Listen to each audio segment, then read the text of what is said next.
A man on the lam from the law is back in custody tonight, accused of shoplifting from a local business that has a no-tolerance policy for theft. This is what Jonnathan Stayton looked like after a fight allegedly involving stolen items from the general store.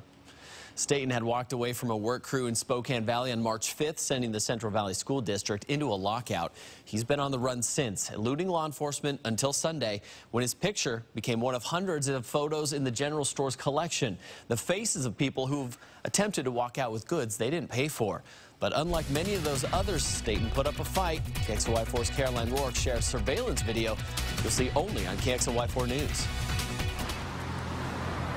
Jonnathan Stayton managed to hide from law enforcement for a month after walking away from that work crew, but on Sunday night he couldn't hide from the security cameras at the general store.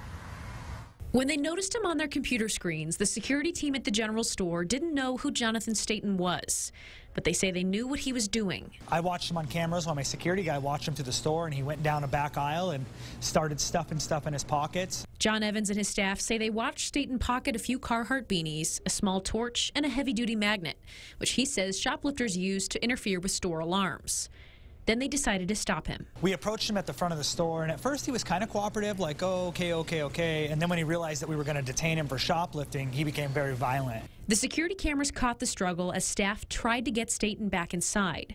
Evans said at one point he threatened them with a weapon. And then said, I have a gun, I'm going to shoot you, and I'm going to blast you, and repeating that over and over. And it turned into a pretty big ordeal, a pretty big fight at the front doors. It lasted a minute or two. And it wasn't just Stayton. The woman he came to the store with got involved too. His girlfriend ran over and started kicking my security guy while we were on the ground fighting with the guy. Evans, his security team, and a cashier managed to detain Stayton after a few minutes and took him in to be photographed while they waited for law enforcement. It took 3 of us to get him in handcuffs. We finally got him in cuffs, and he was just begging us not to call the cops, which is a sure sign that something's wrong. And once the cops showed up, Evans learned what was wrong and found out exactly who they'd just caught.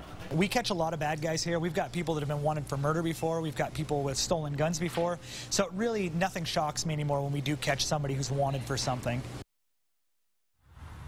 Jonnathan Stayton's first court appearance has been delayed twice. He is expected to be in court tomorrow to face charges of robbery, making a false statement, and violation of a no-contact order. The woman who was with him that day was also arrested. She made a first appearance and will await her arraignment out of custody. In Spokane tonight, I'm Caroline Rourke, KXLY4 News.